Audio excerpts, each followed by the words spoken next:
Get ready. 5 seconds to go. Start. The evidence to prove that charas and ganja were recovered from the possession of the accused consisted of the evidence of the police officers and the patch witnesses.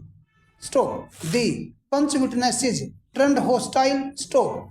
Thus, we find that apart from the testimony of PW7, PW8, and PW6, there is no independent witness as to the recovery of the drugs from the possession of the accused. Stop. The charas and ganja alleged to have been seized from the possession of the accused were not even produced before the trial court or so as to contact them with the samples sent to the forensic science laboratory. Stop.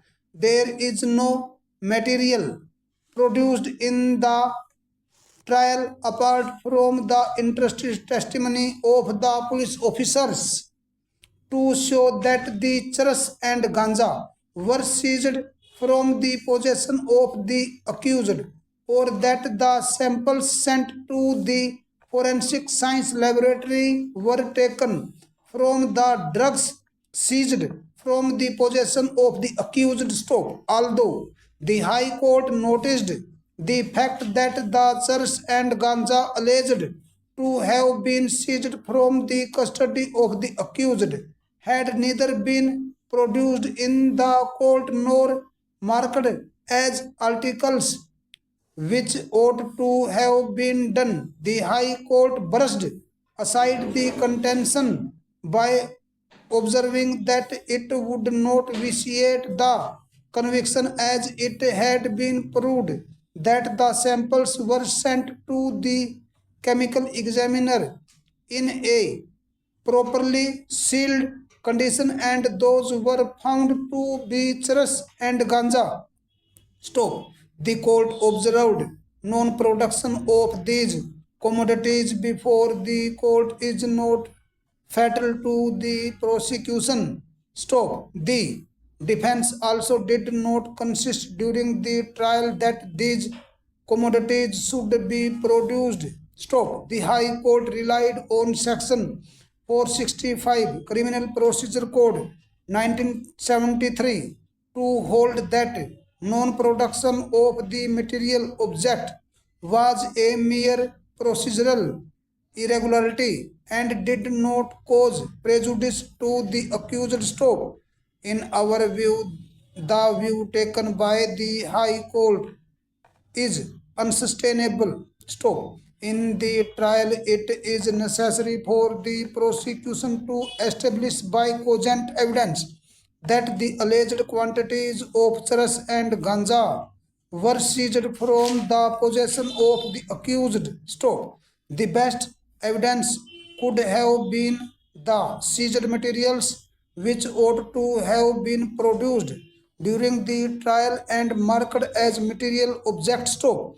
There is no explanation for this failure to produce them. Stop.